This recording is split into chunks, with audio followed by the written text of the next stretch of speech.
McDonald's came to town in 1996. And It's a good year, yeah. when you've had something in your life for literally 28 years, you sort of become one. You sort of become in harmony of each other. I'm sure that comes with a lot of, trials and tribulations. I'm not sleeping very well at the moment. So we live in a world of change. And what keeps me up at night is making the right choices. If you've got to make monumental changes and think 5 years, I always want people to have big dreams, but small steps. Start building it out. And once you're finished with education, you move on to the other two E's: exposure and experience. Education, exposure, and experience. That's how you reach high heights. I got married, still married to my beautiful wife. We are going to celebrate 30 years this year.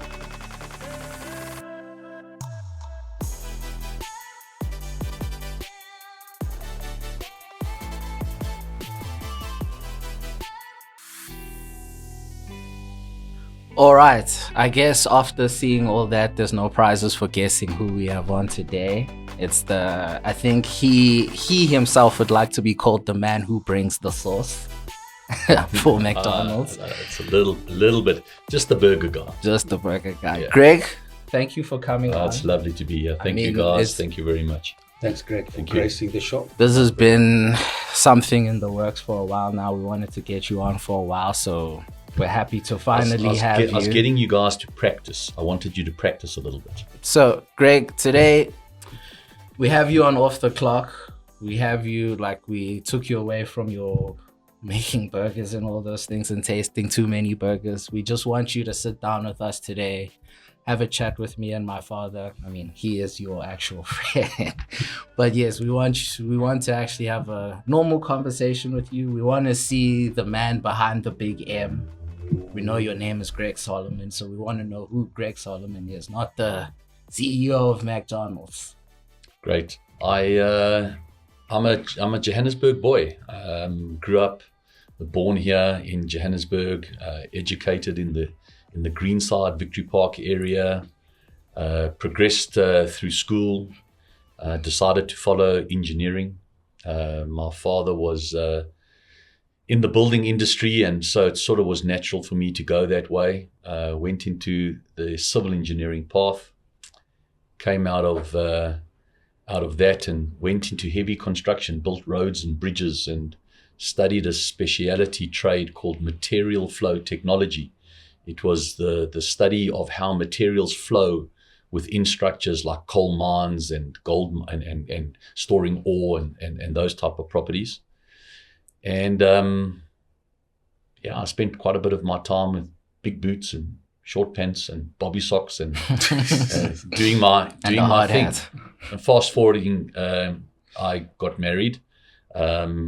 Still married to my beautiful wife. We are going to celebrate 30 years this year in the next couple of months. And she's pushed me to a lot of decisions, and I guess that was the first one she did. McDonald's came to town in 1996. And it's a good year, yeah. It was a good year, yeah, absolutely. It came in 1996, and there was an advert in the newspaper to say we're looking for people to build McDonald's buildings. Okay. I said, okay. She said, but babe, let's just try this thing, I mean, roads. You're building this road to Villiers, and you're doing some coal mine. I'm coming home, I'm looking all dirty. And I guess that was the end of it. We applied for that job, and I became a project manager and built a few McDonald's restaurants. That's how I started. That's a little bit about me and my background on how I've got there. I got 2 adult children, Mika and Jake, 27. My daughter's married, and my son just turned 25 today. And obviously still married to my wife, Lisa. Happy birthday to Jake. Happy birthday, Jake. Happy birthday. He's in Cape Town, so he'll have to watch this in 2 weeks' time? We'll see. Or let him know. We'll let you know. Tomorrow. He watches it tomorrow. Or let him know. Okay. Just, let's get a little bit more serious. And you'll find that I come more serious. I see. I'm the serious one. Surprise. So, 28 years, going 30 years, building restaurants, building things. I'm sure that comes with a lot of, trials and tribulations and stress, lack of sleep, depression, and all that. So, and I'll give you a chance to unpack a little bit of that from your side because you're the one who traveled the journey. But I want to just understand, how well you sleep. If you're depressed, if you're stressed, you must be stressed, running a business of this size, because I'm sure not everybody every day is the same. You kind of hitting challenges just about every day. So on a regular day, how many hours of sleep do you do? I mean, you look like you're well fed, you sleep well, but sometimes we don't judge the book by the cover. You just went straight for the jugular, eh? So I mean, I got to come really far away, 30 years back. If you go to the current Greg now, I mean, we lead a big organization. Yeah. I'm no longer building buildings. I mean, we did that for 10 years. Moved to the corner office now. I moved into operations. And we'll come back to that right at the end. If you live on roast beef, caviar, you sit on a jacuzzi before you sleep, and all those things later. Yeah. I'm just trying to build a narrative that you don't just go from construction to running the business. I'll answer your question now. So it was construction for 10 years, and then it's operations for the last sort of 20 years. But where I am now in heading the business, it's 15,000 employees. It's 8,000 customers a month. It's nearly 400 restaurants. So it's a big organization. And from that perspective, it comes with a responsibility to support the people, because you can't do everything in a business. So my stresses come mainly, am I there for my people? Am I there for I need to unlock their potential. I need to unlock their issues. I need to unlock their problems. To more specifically to your question around sleep, it's a very, very big hardcore. I'm not sleeping very well at the moment. So that is just where we are. The world is chaotic. The country is chaotic. We live in a world of change. And I always say to my team and my people, we're at a crossroads now with some choices to make. We can choose to move left or right or go straight, but we have a choice to make. Okay. And what keeps me up at night is making the right choices. Because Peter, the good choices will bless you forever, and the bad choices will haunt you forever. And so we've got some big choices to make right now as leaders in my community, in my normal community, not my business community, in our business lives and in our families as where we find ourselves in those crossroads. How many hours of sleep? You wake up, you go back.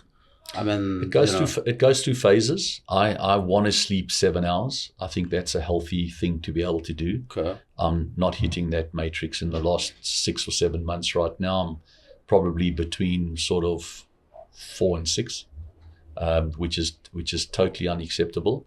But that's just the phase that we're in, because we've got lots on our minds and lots of decisions to make.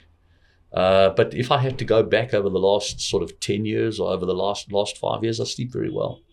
It's an important part, and I truly believe as we get more and more into the health discussion that we can do a lot of things, and eating and gymming and keeping fit and all of that, but sleeping is when you're recovering. Yeah.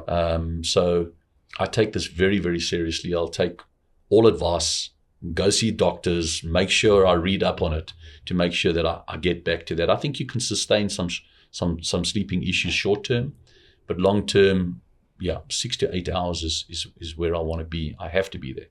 How far are you? I said I'm at 4 to 6 at the moment. So yeah, but I mean, you obviously a lot of external factors driving you to from 6 or from 8 to 4. You're saying you're ranging between, probably the right answer is 5, right? If you average it over time. See, that's the difference between you and me. I'm an engineer, like 4 to 6, Pete, not 5. Okay. All right, you're doing 6. But 4 to 6 is where I am. It's a short-term thing. I think if I have to answer your question more holistically, the last 5 years, I sleep well. But you got to plan it. You got to be. You got to know that that's important, and then plan your life around that. You can't be having a heavy drinking night every single night, eating incorrectly. You're not understanding managing your stress. Not delegating accordingly. That's just going to add things. You've got to be able to get things off your plate. Okay. Finishing your vegetables. Your veggies. All right.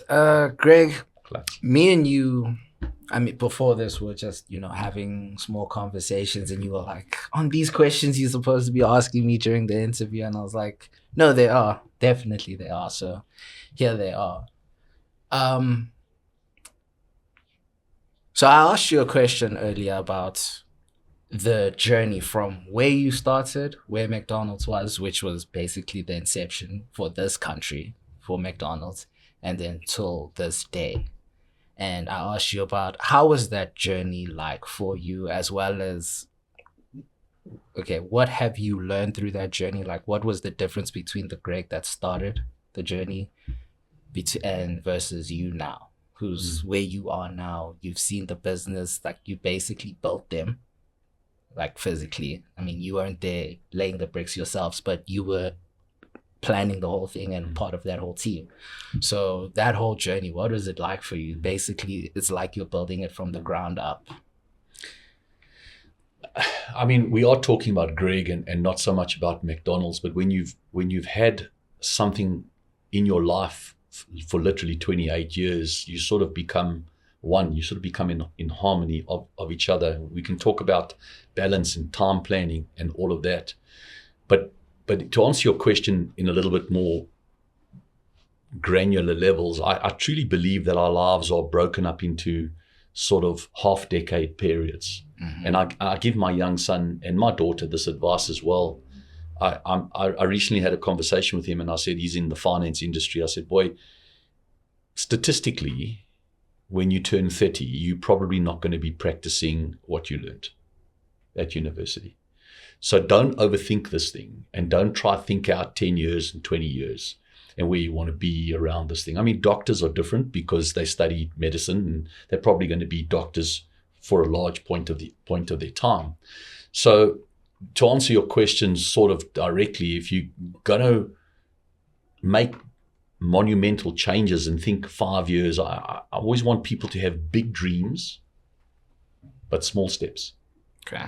I think that's a big problem with the youth of today. We all got big dreams. Like when me and your dad were your age, we all had these big dreams, but I think we were much more patient. I think youngsters of today are much more hasty to be able to get there. So they're big dreams and big steps.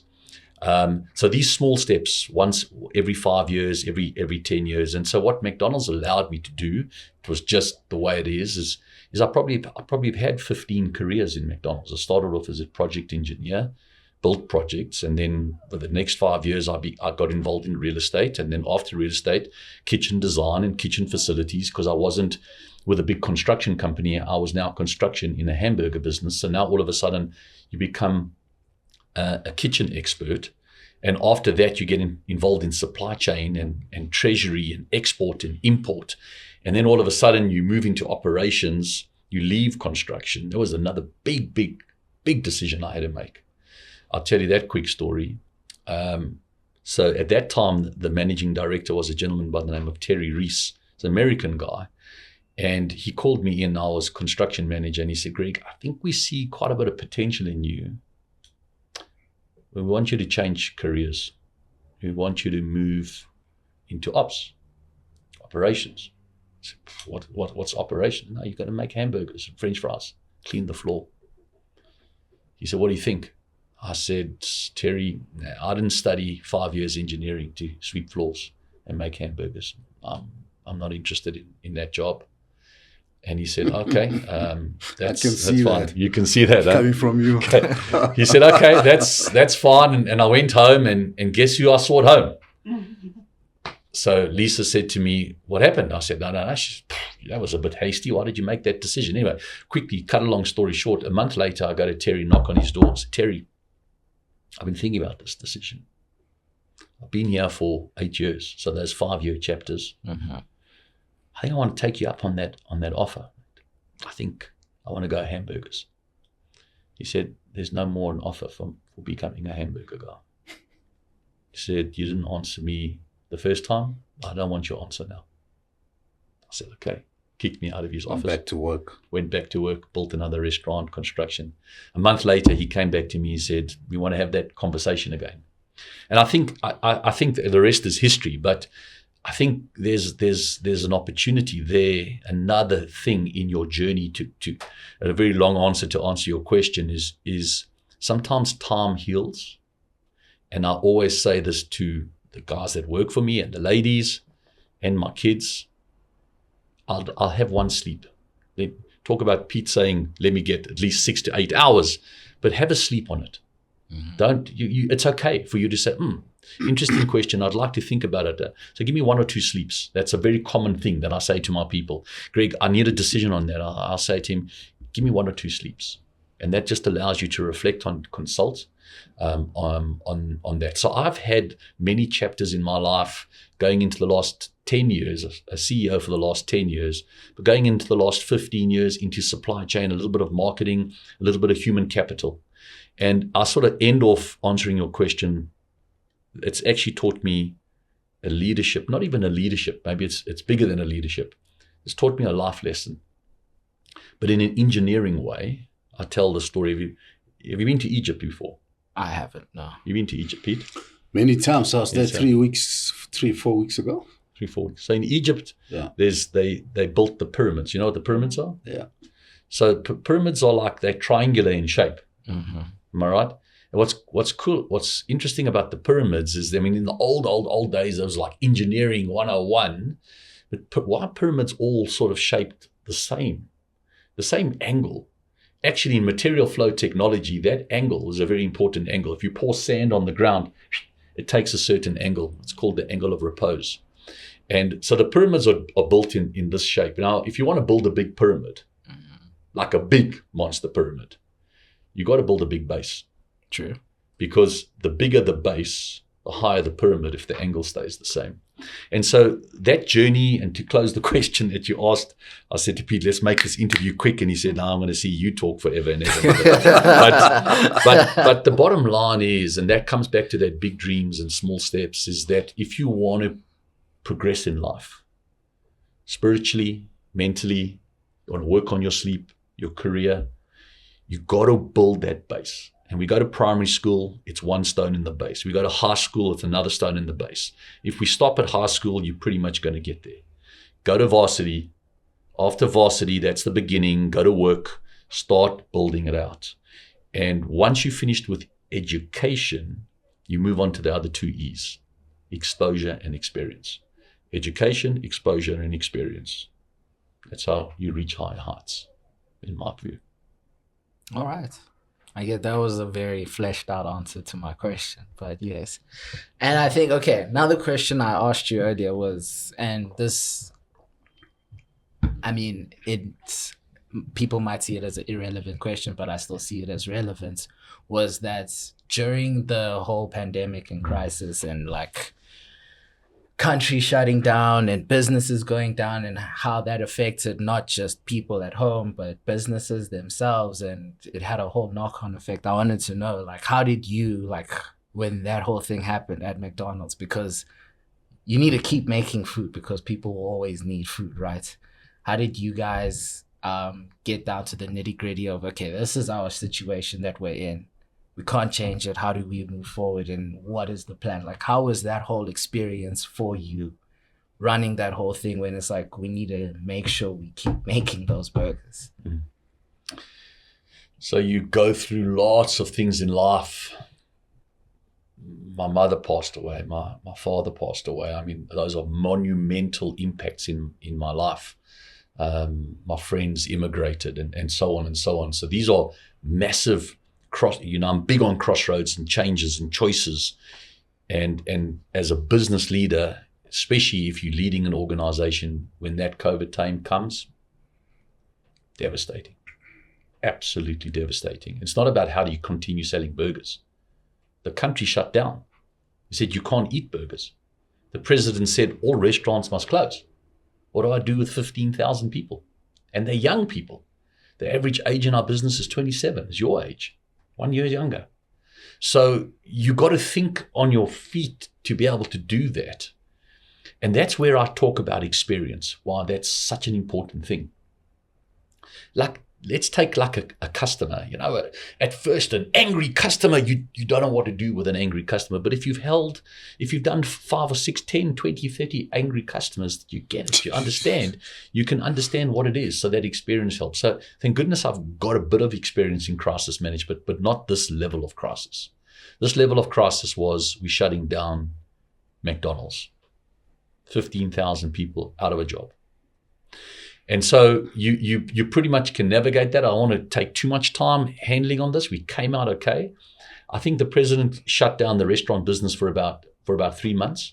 I think if it was going to go longer, like 6 months, I think we could have lost the business. That's how serious it was. All right. So I just want to follow up on that, Yeah. because I'm big on people, believe it or not. How did you stay connected? Because you say you got a 15, 16,000 audience of employees. You say go home and don't come back. Or how did you stay connected and keep them motivated and going? Because I can share some experience. Yeah. So, I mean, I want to talk a little bit about contingencies in life. This thing, contingency, is important. I mean, insurance is a contingency. We take out insurance. Medical aid is a contingency. So there is a little bit of planning. But thank goodness, I got to make a statement to justify how I'm going to answer that question. You asked me a question a little earlier. You asked me offline around this COVID thing. Mm-hmm. And I answered this way. I said, as futurists, as strategists, you try and look out into the future. My team's responsibility is to run the day-to-day business. And even I want to move away from McDonald's. In our lives, we want to look further out where we want to be in this 5-10 years time. And so you visualize what your life's going to look like in 5 years time. And I think all what COVID did to us is that the world was supposed to look a certain way in 2030. We're supposed to have electric cars in 2030. We're supposed to be speaking on Teams calls in 2030. We're supposed to be leveraging podcasts in 2030. We're supposed to have drone deliveries of pizzas in 2030. And COVID came and went. 2030's here. 2030's here in 2021. And so the pace of change that the world had to do, that's what COVID brought us. And that whole change, man, it wasn't actually the COVID. It was about, hold on a sec, we are meeting on Teams now. Hold on a sec, we don't need a head office anymore. And as a leader in both life and whatever, we had to adapt and change very, very quickly. So it was devastating.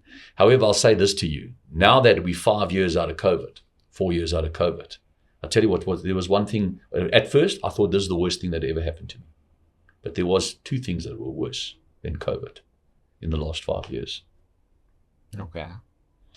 So the first thing that was worse with COVID is that we had some big riots in KwaZulu-Natal. Yes, we remember. Very, very unhappy people. There was big riots. There's unsettlement.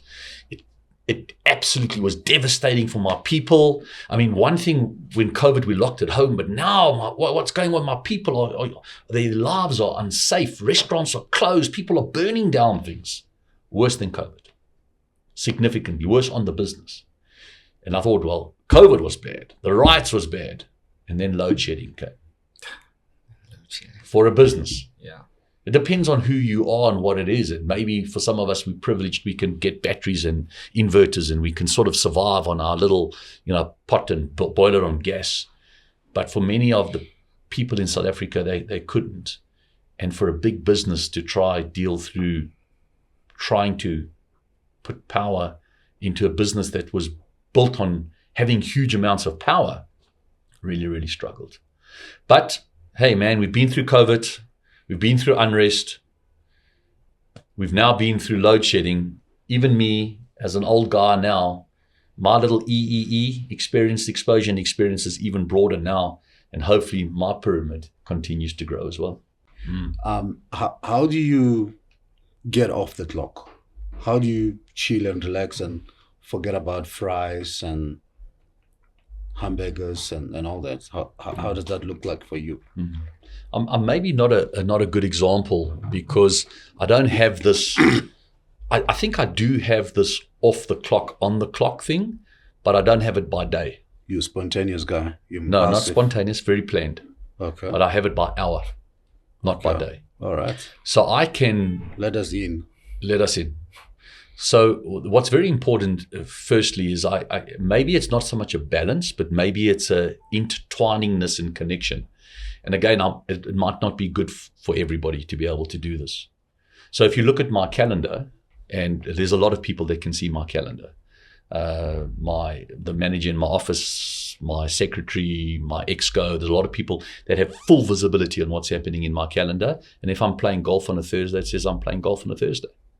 And if it says that I'm going to the doctor, it says I'm going to the doctor. And if it says that I'm out for dinner, it's a private dinner with my wife, it's on a Thursday night, it says dinner with Lisa. And if I've got a meeting with my CFO, it says meeting with my CFO. And so what I want my people to understand is that and if it's gym in the morning, I gym every morning, Monday, I skip Tuesday, Wednesday, Thursday, Friday, and then I do a big thing on Sunday. I get to the office a little bit late. I'll work very, very, very late. My people know I don't get to work at 7 o'clock or 8 o'clock. I get to work at 9. Not everybody can do that, but obviously I know I'm working later. And so that's where I have to juggle it. I feel like if I go flat out 24/7, work, Monday, Tuesday, Wednesday, Thursday, and then take off Friday and Saturday, it doesn't work for me. But I know that if I can gym every single morning and I can take my Thursday night, please don't book anything else, and I can play golf every week or every second week and whatever, I can blend it better. Naturally, I'm a big believer in big holidays as well. You need to take at least 1 weeks and 2 weeks. And from that perspective, log out, and then everybody knows that I'm away. However, in my role as well, I know sometimes there will always be a need for me to unlock something. I want the whole system to wait for Greg to give a yes or no. So even on leave, but my team will know it'll have to be very, very urgent. If you need to get hold of me, you can get hold of me, but it better be important for me to unlock something. Okay. So that's how I do it. Maybe it's intertwined, and maybe it's not balanced, and maybe it's off the clock by hour versus by day. But Greg, I mean, come on, this is now. You know, your kids were babies, small toddlers once upon a time. I'm sure you took them to school, you went to parent evening, they were in trouble or they were doing well, presenting the trophies and all that. So I want to hear about that time, because now is easy, you know, you don't have, you know, that extra connection. It's taken me a long time to master that skill. Okay. I don't want a lot of regrets in life, but I do have a few regrets. The first regret is probably I didn't have that maturity, that skill, or even that time. I didn't even have that wealth for me to be able to do that. I didn't have that seniority for me to say I'm coming to work at 9. I mean, your boss says you get in at 8, you get in at 8. And so I think whilst I was a very involved dad, I believe, my children must tell me whether I was good enough or not, I could have done better. I could have been there a little bit more for them. That's one regret. And the other regret is I would have liked to have 2 or 3 more kids. But at the time, you get married young, and you probably don't know, and how can you afford them? And they're quite expensive. Oh, a kid is crazy, and then 2 is enough. But if I had to know, if I had my knowledge, my wealth, or my well-being, and what I had now, I would have prioritized, and that's what I try to tell them. Give me babies, man. I'm waiting for my daughter. I want babies. They're wonderful. Good luck, bro. You wanna go? Please don't take Greg back to COVID. Yeah. That's fine. So I mean, you spoke about how you try and manage your schedule, right? And like how you manage it on like on an hourly basis, what you said. So I wanted to know, okay, besides the golf and I guess the gym, what would you say? And like this can be like on weekends. What are your actual hobbies? The stuff that's you as Greg, you do out of the enjoyments of your own heart because this is what you like doing. This is what you connect with. Like example with my dad just loves watching movies. And not just watching movies, analyzing movies and breaking them down and watching them from a director's point of view and saying the costumes could have been better here, the music that they used here could have been a little different, or he'll just compliment the whole thing because he doesn't just watch a movie from start to finish. He'll just break it down. It's like, no, go to that scene. I want to see that scene. So what is your weekend pastime that just, this is how you just spend your day? And the reason why I get along with your dad so well is because we're so different. So I leave the movies to him. I'm not a big movie guy. I'm terrible. Actually, I don't watch a lot of TV at all. So when there's a good series, if there's a good series like the Vikings, that's sort of my type of thing. I watched that. But it's just like nonsense, and I don't have to think too much, and just people smashing each other and whatever. I suppose I can do that. That I really enjoy. So I watch some series. I watch some sport. You said you were a Tottenham man. I was a. Let's go there another time. Okay. I was a Tottenham fan, and now I'm a Man U fan. But let's not go there now. And we talk Buccaneers and Tottenham and Man U. The whole podcast will blow up. But so I do quite a bit of that. I was a big reader. I don't even think Bridget knows this, and actually this would be the first public platform that I actually announced this. But I'm a little bit dyslexic. Okay. And so reading has always been a problem for me, although I started reading books that calm my mind a bit. And so that's why you probably never find me read a speech. I'll probably just talk off the speech and sort of go from it. But technology now with podcasts, I'm a big podcast guy. My kids tell me that I'm a TikTok guy, but I think I watch YouTube clips. Is it the same thing? What, the YouTube shorts? Yeah. Basically the So same thing. I sort of watch a lot of YouTube longs because I feel like that's taken over from reading books. I like the sports that I do. I've spoken golf. I like yoga. I do quite a bit of yoga as well. So I feel that that's pretty good. I like long walks. I like hiking. I like a lot of safari, a lot of outdoor safari, like rougher stuff. Okay. Although I think the Kruger Park's gone now. My wife's not allowing me to go there. We have to find something a little bit more lawny. But I managed to be able to get in there. So that's how I spend my time there. Big community guy. Outside of McDonald's. I'm the treasurer of my community. On a Saturday morning, I will go to shul or church, as you know it. My cell phone's off. Turn it off between 9 and 2. That's where I am. Connecting with myself, connecting with my friends and communities. You know, I honestly believe that you can't change the world as a one guy, maybe an Elon Musk or a Madiba or a Winston Churchill, or maybe somebody big like that can maybe. But for me, I'm just a humble guy from Gauteng. I can't change the world, but what we can change is we can change ourselves. We can influence our family. We can potentially make change in our community. And if you can make change to yourself and influence or make change in your little family, and influence your community, then communities change towns. Towns can change provinces, and provinces can change countries. And so I think sometimes we think way too big. I'm not out there. I just want to be here. Family is huge for me. My family, even my adult children know. There's no jolting out on a Friday night.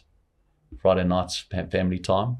We all come together. Dinners can be 20, 30, 40 people, extended family. One day at our house, one day at my brother's house, one day at my sister-in-law's house. That's where we are. Jewish style. Jewish style.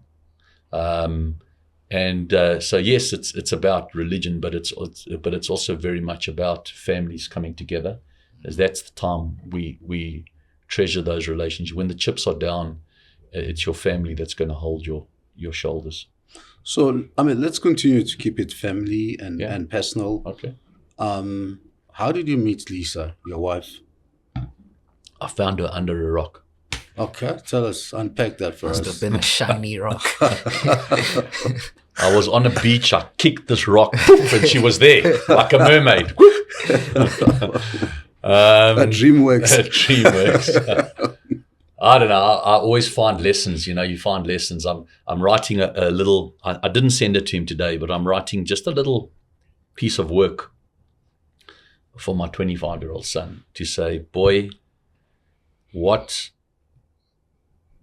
I would have done at 25 with the knowledge and the skills and the things that I know today.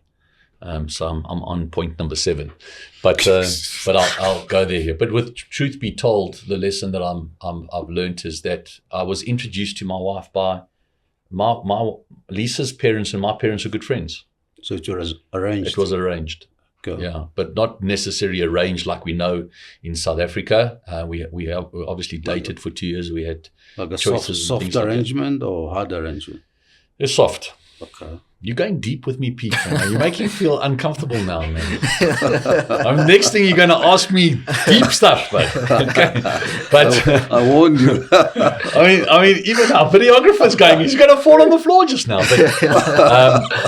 But so yeah, we met. Our parents were friendly, and they said, I've got a guy. Let's just sort of match make it, whatever. And weirdly, she phoned me. Weirdly. She said we're going for a trip. We were both in Cape Town. Would you like to come?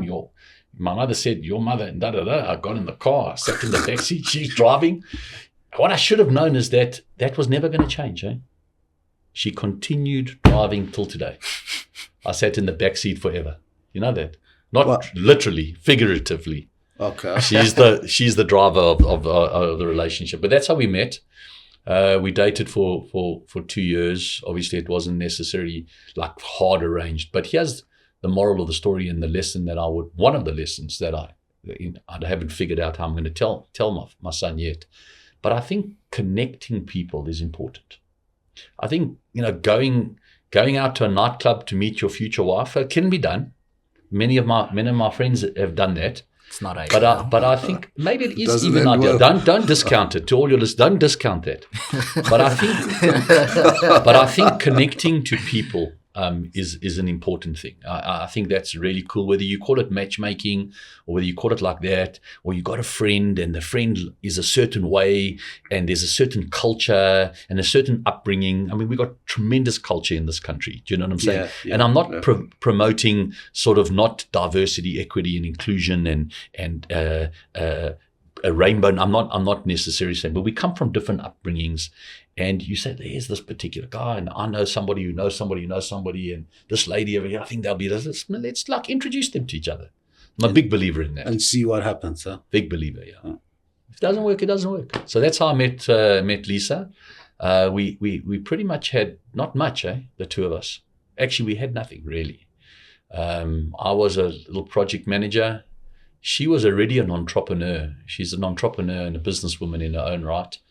And already at a young age, she was an entrepreneur. She was a gymnastics athlete when she was young, and then she became a gymnastics teacher. And so she ran a big gymnastics school already at the age of 23, 24. And that's how we started.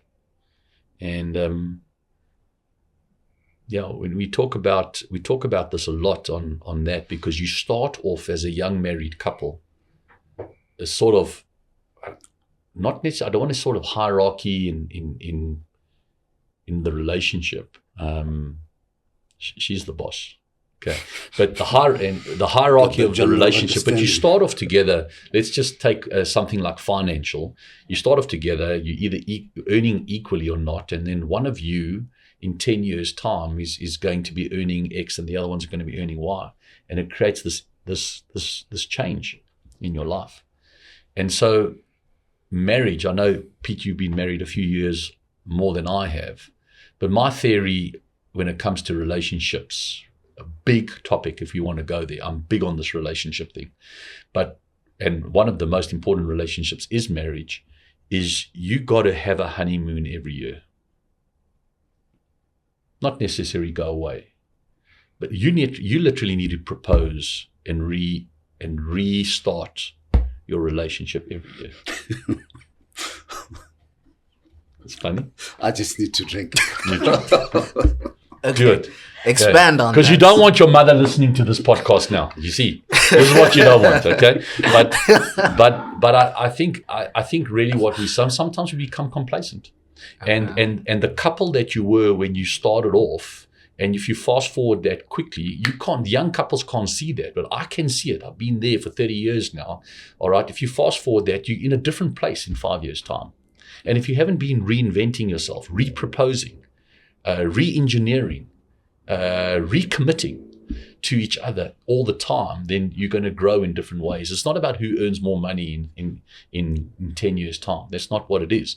But the dynamics in any relationships are shifting and changing. And I mean, look how much time I had to put in courting my wife in the first 18 months. Man, I was like, oh, I was working it out, you know. That's what I'm saying. Carry on working it out. Let me have a follow-up question, Okay. because I think it's very important. You kind of proposed, got married, and evolved through different stages of life, Yes. right? In terms of that 18 months and young family, kids, growing up and getting you guys together, and now the nest is empty. How have you managed? I mean, those stages. I mean, you mentioned that you recommit now and then, but outside that, how have you kind of managed those stages and to stay together 30 years? I don't know, Pete. It just happened. Just happened. No, and I don't want to be cliched on this thing. Like right now, we're going through a new phase in our lives, Lisa and I. Yeah. My kids are out. My son's in Cape Town. My daughter moved out. She's married. We now live in this house, and our dogs died. I said, babe, I want more dogs. She said, sorry, no dogs. Now I got 2 little fish in a small fish tank like this. I mean, I don't know what I've got to do to those. So we got to figure out things to do. But you know what? We've also got a little bit more maturity now, and she's got a great circle of friends, and I've got a great circle of friends. And so those people become more and more part of our lives. And I mean, when you grow up and you're in your late 20s and 30s and 2 kids come along, I mean, the kids occupy like 50% of your life, maybe even more, maybe 60%. And all of a sudden, and then they're going to go to school, and then it goes less and less, and now there's no one. So, I mean, I made a funny comment that Peter, your dad, and I are so different, which we are, but Lisa and I are completely different. Completely different. If you had to ask her those questions, what do you do? She watches a lot of TV. She reads a lot of books. She plays a lot of board games. So there's a lot of things that she does differently. And I think that's the cool thing about a marriage. If she was working with me, if she was doing gym with me, she does her gym. She's fit as well. She does her own thing, but it gives us our independence. And I think that's a very, very important thing. Yeah. That we occupy. I think the critical thing is you don't need 1,000 things in a relationship to unite you in strength. You only need 2 or 3 things. That's all you need. Values and culture is definitely one of them. Spirituality could be another. And maybe 2 or 3 other things that you enjoy with your time. But it's not that complicated. But you just need those handful of things to unite you. The rest you should try to remain as independent and as individuals as much as possible. Comments I wanted to make, about what you said earlier when you said in the first 18 months of dating your now wife, you were like putting in all the effort, and it reminded me of something that someone said, and I saw it on the internet somewhere, I just don't remember who said it, was that when, as guys or as a girl, doesn't matter, when you meet someone you like, and you want to date that person, you don't act as yourself. You are the ambassador of yourself. And that's what that's what you said made me think of when you said you were just the amount of effort you were putting in. You were basically saying like you're more than yourself in that first 18 months courting your wife, versus how, like you said, 5 years down the line when you say you're supposed to keep reinventing yourself, reproposing and all that. And basically I just connected it as it's you being that person you were when you were still trying to impress your future partner. Yeah. So I was like, I see what you're saying. I like your point, connects. and I don't want to contradict. I wouldn't say that you being a false person, but I think I'll change the words around to saying you being your best self. True. And if you being your best self, just like a job interview, just like anything else, the point that I'm trying to make is always be your best self to the people that most count to you. Because when you're not, you become complacent. And when you become complacent, you're not your best self. And you got to show up every single day to do that. And that's why you need to surround yourself with things in your life, all right, be it health, be it spirituality, be it self-reflection, be it leadership, to work on yourself to always bring your best. And if you can't bring your best, just make sure you bring your best to the 10 people that count most in your life. So, I mean, maybe last question, and then we can allow you time to kind of ask us a few questions. I mean, where to now, both career-wise and family-wise? I mean, you just said that the nest is empty, and you kind of getting to know each other differently. Where to from here? Both at work and at home, because are you gonna work harder, more at work, or how? No, look, I think it's an exciting time now. I mean, we've reached a new chapter of married children and grandchildren. I think I'm looking forward to it. I think it's absolutely great. We're moving into a chapter where I'm doing less and helping more. That's sort of where I want to be, both in work and in life. It takes you 50 years to build your wisdom, and now the world has given me that. People have given me that, and I haven't really had one single mentor in my life. I've had many mentors, both up, sides, and down. People that are not obvious mentors in my life. There's a hostess in my Woodmead restaurant, Host Maggie. She's still there, and she taught me a lot about humility and her background, and so I take things. So who I am today is not about one mentor. Who I am today is about a mosaic of 1,000 good things that I've learned from 1,000 people. And hopefully I can take and learn those good things and eradicate the bad things that I see in people. I want to now give back. I spend a lot of time, and you want me to ask you a few questions. I'm preempting this with a question.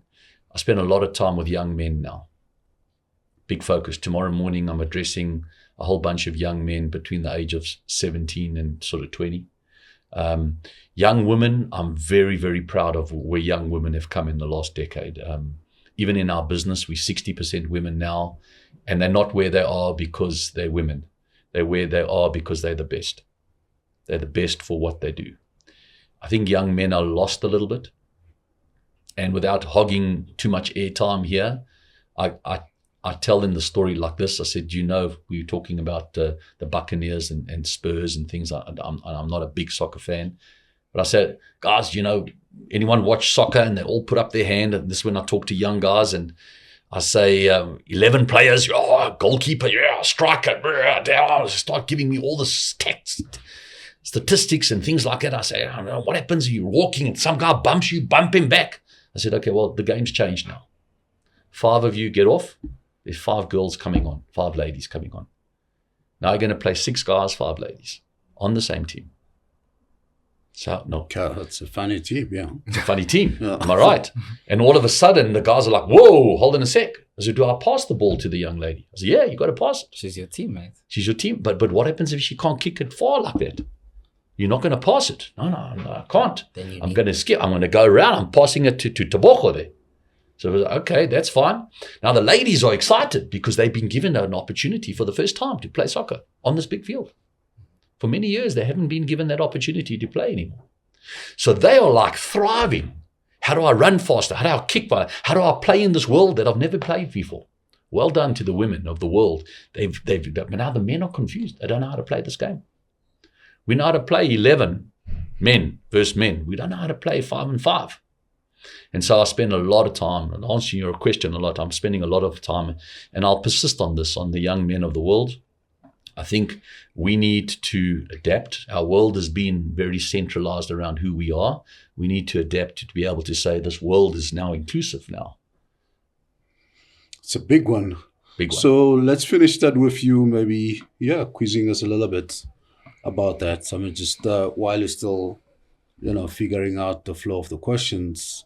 Yeah, I'm also very big about that in terms of, diversity and inclusion. I post a lot about that on LinkedIn and but also drive a lot on our sector in the healthcare, because we haven't seen that diversity coming through. But we can make that change. We are making it, getting a lot of companies to buy into that.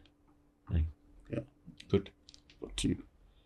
So maybe my question to the two of you is, as leaders, we have a big problem in this country with unemployment, and we have a big problem with youth unemployment. Unemployment is about 38%. Youth unemployment is nearly 50%. It's women and men. So if we could, the three of us, be both from the youth perspective and from a more mature wisdom perspective, if we could be a president for a day or two, what would be some of the steps that we could do to solve this youth unemployment? I mean, we recently did a big application to hire 1,500 young people under the age of 30 in 2 months. We had 850,000 applications for 1,000 people. It was crazy. I mean, if we were a political party, we would have won some big votes. You know what I'm saying? With 800,000.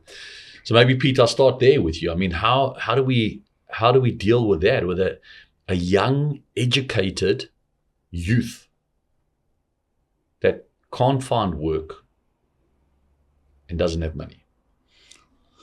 I mean, let me start with this, because this is what I do. This is what I do every day. But I think, you can't get that until you drive the economic growth, empower the economy to grow, just in terms of, you talk about township economy, Tembisa, Diepsloot, Soweto, it really starts there, because the load of unemployment sits into those places, But that's kind of a big machine. I think that you need to do that. But you need to come up with ideas and stuff. I mean, this morning I had a breakfast with very diverse leaders from Google, IBM, and Uber. Talking about how do we, as business, make that happen. But like you said, you can't change the world alone. You need to do your bit. I need to do my bit. For what we've been able to do in our sector is 3 years ago, or 5 years ago, in fact, graduate programs were non-existent in our sector. So because I've been able to drive that through the industry organization summit, which I chair, together. Today, up to 50 companies are taking 10, 20, 30 graduates that they put in into the sector. I take 80 where I am, because I can. Graduates that I ran for 18 months. Yes, employment allow you to take for 12.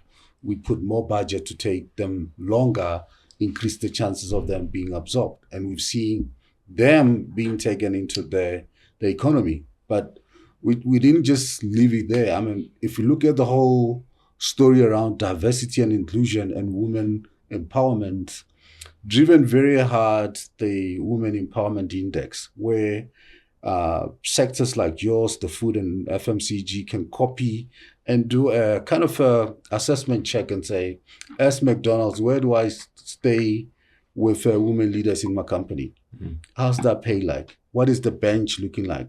Are they 10 women that are ready now and are making another 20 ready in a year's time, to come and take these positions. So we've done that. We didn't just leave it there, because at some stage it felt like a catch and release.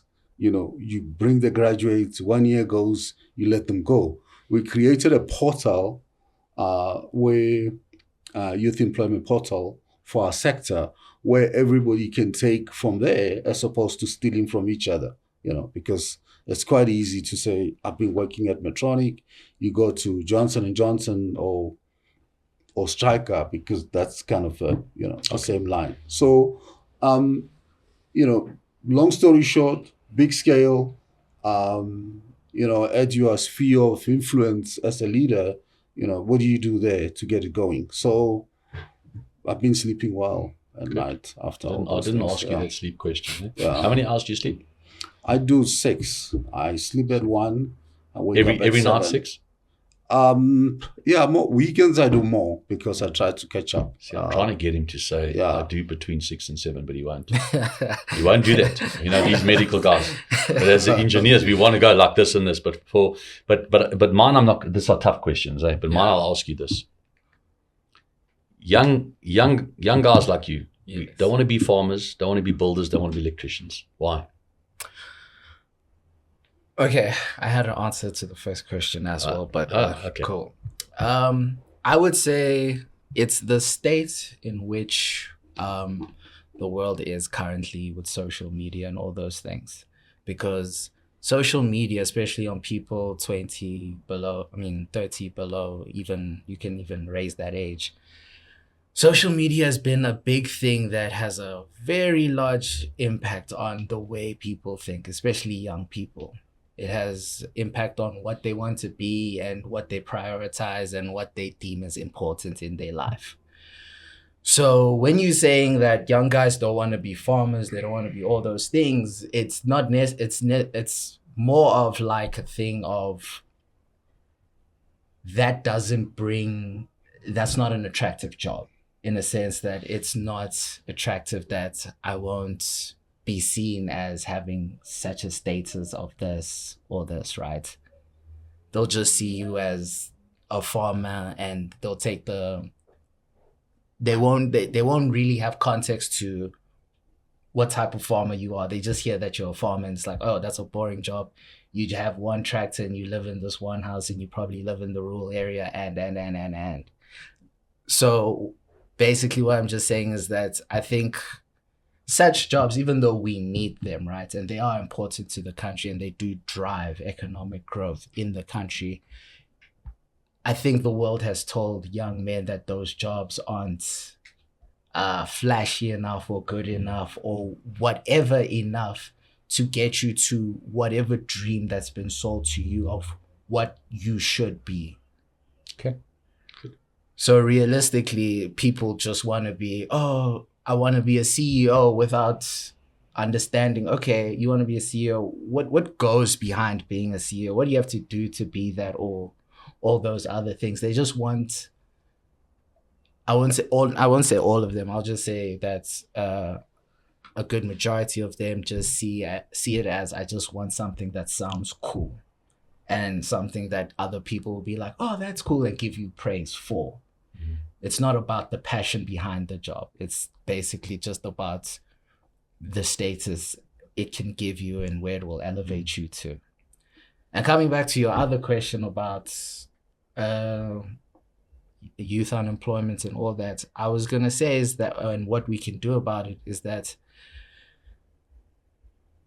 it needs to start from an education level, right? And not even at varsity, but more of like at a high school level, where the school needs to tell kids what are the things that will get you far in life to study. Like, if they were busy, if like during the years of grade 10, 11, 12, they brought people in from different industries and different companies to tell you that, okay, these are the skills that are in high demand and that we're looking for, and that you'll probably find a job much quicker in this industry. Whereas a lot of people just go to university and just say, oh, I think I want to be this, or I think I want to be that, or I think I want to be that. There's not much thought put into it, as in like the research behind what skills are actually needed in today's job market. What's actually wanted. Whereas people are just studying, oh, I think I'll just study communications, or I think I'll just study marketing. Whereas those industries are very saturated. And that's something that kids need to be told, that these industries that you've been hearing that you can go study, it's easy to get a degree for and all those things, you might not find a job because it's very oversaturated in those industries. We need to be given that information of these are the high demand skills. Demand and supply. Yes, like IT.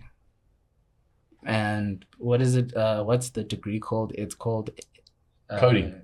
Yes, it is coding, but I wanted the actual name for the degree. But yes, in a sense, coding, very in demand skill. And it's something that's taken off, I think in the past, I don't know how many years, and it's something I wish in high school I was kind of given more insight to, because that subject was there in high school for me. And I think like 3 of my friends did it. And sometimes I think back on it as like, I could have benefited if I actually done this in high school, and I would have had more of a understanding going into varsity, thinking that was more of an option for me to do.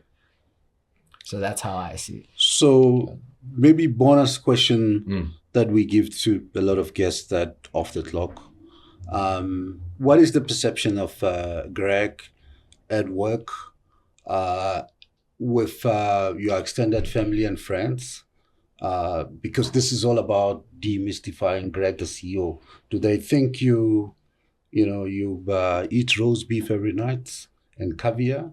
And when you're done, you sit on a jacuzzi before you sleep? Or what is that like?